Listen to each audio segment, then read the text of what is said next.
Hi.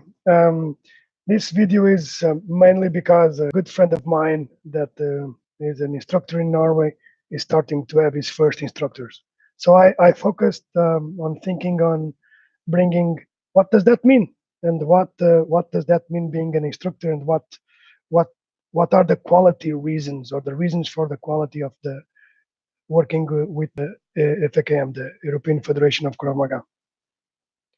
I should say that obviously I'm biased. I've been in here for, I would say, a couple of years, 12 overall.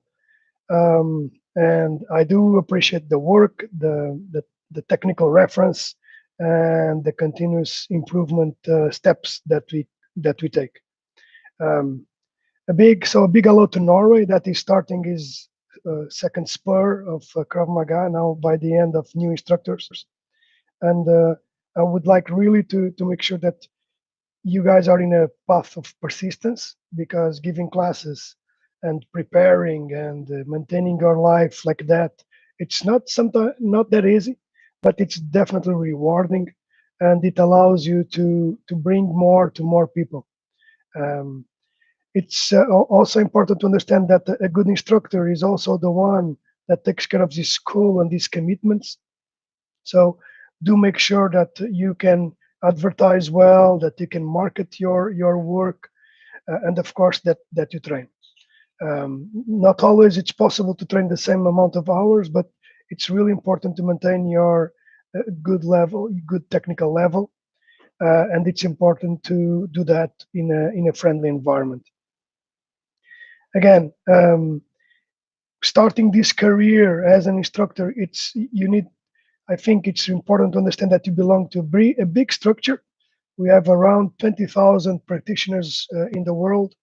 The US is just one small spot where we have schools. Obviously, France is big, and overall Europe and the rest of the world comes in here. Portugal is my reference, my technical reference, and also the way that I've been looking into moving forward, having my teacher there. I would like us to focus on the thinking that to be an instructor, you need to maintain the technical reference, technical program, and you also need to make sure that you plan your classes according to your commitment with the students. Um, our instructors have a very clear path. We do the 3 years as a progression as a green belt, and then we move on to having um, pedagogical training and the tactical training on top of it. I do think it's a robust way to do this. I've seen other approaches, um, but all of them do emphasize the fact that an instructor is someone that helps an older instructor to give the class. Okay, Bjarne, in this case in Norway, had for a long time has had his path by himself. So a lot of work in there, also moving people around him. But he has the reference for several instructors overall in Europe. Um, I would like us to think and focus on the several levels of the technical program, and making sure that when you give the class, guys, feel okay to work on the yellow belt first, and then moving on from the yellow belt to the orange, and moving forward to the other belts. Belts are exactly that, are ways to structure content the same way that when we do that at school, you learn first the basics, and then you move from the several levels until you get more advanced content. Uh, that's why you see many times in our schools the fact that we don't start by teaching people how to defend against the gun. That's um, probably because the emergency of guns and defense against that in Europe is different from the US. Uh, Probably also, and one of the key reasons is because the maturity and the way that you feel about facing such an extreme threat is something that needs to be tailored over the course of the technical program. and that's why it gets introduced in blue and brown.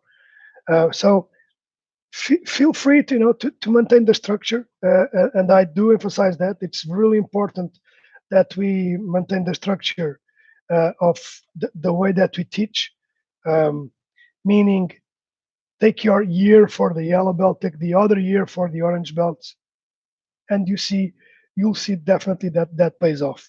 It's even today I was giving class to, to a group that I started a couple of months ago. We're working on the jab, on the defense against the front jab, and clearly the first thing to understand is that your initial step is to understand how the hand makes the first defense. Then you trigger with the head, the body, and the step to the side, exactly like it is in the technical program. Now you might think, wow, I got this big document. It's it's full of details. It's full of lines. It's true. It's a study document. Okay, and over the years, what I felt that is more important is to pick up that piece of paper, open up a file, and start putting in there the details that for you are most relevant, and obviously check them with your instructor. I would say there are at least, and for a student, remember that you are providing content and knowledge to someone that doesn't know it at that moment. It's important to give the minimum best information possible. There is not more than 3 details in a technique, and then over time you increase the number of critical details for that technique. For example, in the defense against the front jab, first thing to know is that your palm will interfere against the hand. Of course, more things should come along: the position of the body, the weight that is properly distributed between the legs, 50-50. But with time, we increase those details. And remember that the retention from the side of the student with too many variables, it's very, very hard. So start with 1, 2, 3 variables regarding each technique, and then improve over time on that. So it's really important that on that we maintain the quality of our work in the technical program, and keeping that structure over the years. Now, I would also like to emphasize something that is really, I think for me, probably the most important, is that on the baseline, the base for all of this is the fact that in front of you, if you are a student, you have a person, and that person, when walks into your room, if it was in karate, the dojo, if it is in KravMaga, the room of our training, that person is entering a place that has profound values of respect for the other, respect for the instructor, respect for the rules and statutes, and that is something to maintain. And also, it's a place of friendship. It doesn't mean that we don't fight, that we don't do sparring, but it's a place where we do something, our practice, focusing on mutual benefits. So if I give good feedbacks to my partner, if I slowly increase the level of my practice, if I don't go too intense on him, but I go structured, and I've got my instructor helping on this leveling, we both learn. No one learns with too much intensity in the beginning.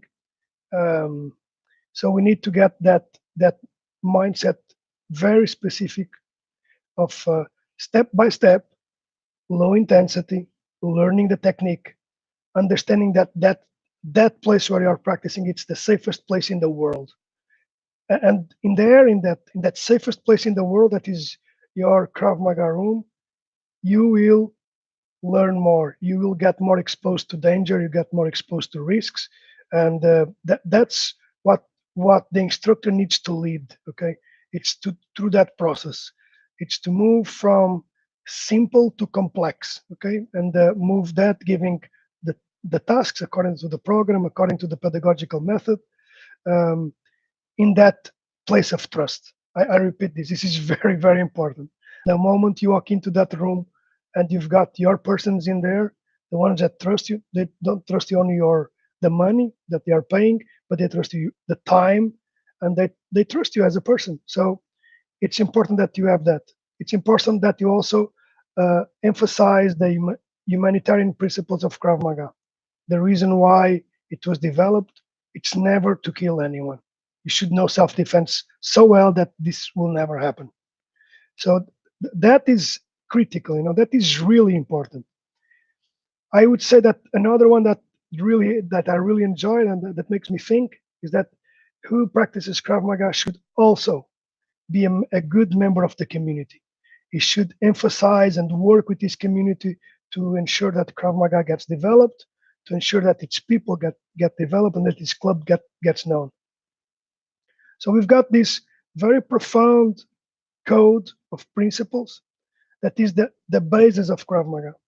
Then, of course, obviously, you've got the technical program, and the reason why it's so strict, and the way we all believe that its strictness should maintain, because we will be teaching people how to defend, and some cases might be a life and death situation. So let's maintain the knowledge of the principles and the values of Krav Maga as it was in the beginning, from those messages that we hear, so that one may walk in peace. I really think that it's important, and in another term, to focus on the way that we teach. Again, a very safe environment. And my challenge to a new instructor is to write down what is your creed, what is your practice creed, and what is your teaching creed. The way that you look into this, the way that what is it about? It's to deliver the safest Krav Maga class in the world in order for people, your students, to learn and progress over time and become very proficient in Krav Maga. And this way they will improve their lives as well as yours.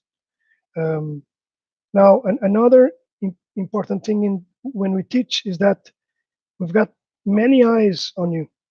So your gear, the way that you speak, the way that you present yourself, the time that you get at class, the way that you organize class, the way that you stay after class.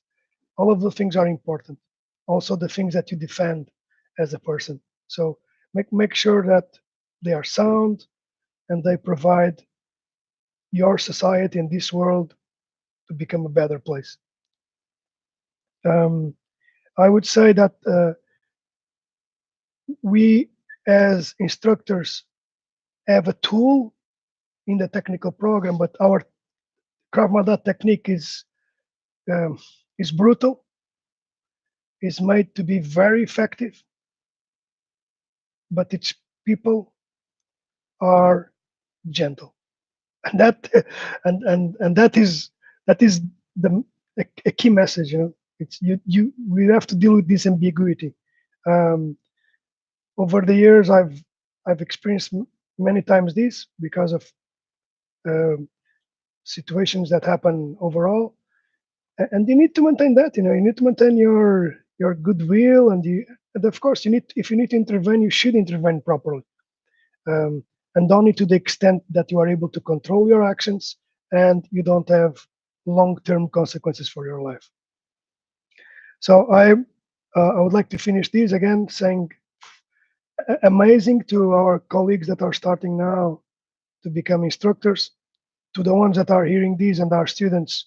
You know more about what's behind the European Federation and our commitment to quality.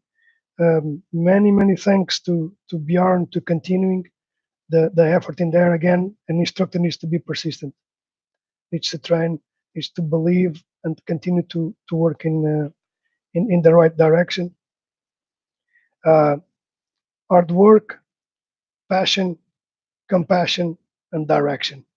Those are important, very important vectors that I would like you guys to continue and I'm very positive that this would work. We also had in the last year a change in the technical program, and this is just shows the beauty of this. Over the years, Imi brought the technical program up. We had the addition of the ground program. And we don't know what's going to happen in the next 5-10 years. Hopefully, other important skills would come in, probably meditation one day. Um, but I would really want to focus now that you soon will be giving classes. It's a huge joy. It's amazing to be able to influence people's lives and know so much coming from them. Okay, and also getting yourself challenged on how am I giving the right technique? How is this going? How can I better explain this? Um, so again, if you are watching these as a student, welcome. This is part of our work. We've got all of our techniques videotaped. Our quality is known all over the world because of the work of Richardo Yeb and other great practitioners. Um, my teacher as well, obviously Paul. But important in here is the moment you open up a school, it's in your hands. No one will come from the outside with these grades to change that, and you can do a lot either in one country or another. And one of the one more very welcoming thing is that currently you can travel almost all over the world and walk into a school of the European Federation and train there. It's a safe environment, and it's that you got you are welcomed. You train. You go out with people. You know more about their lives. They know more about you. So the instructor does that. Okay. Um, Again, welcome to the great path of being an instructor. I really hope you enjoy, and many thanks for continuing the efforts back in Norway. It makes us all proud. And see you soon.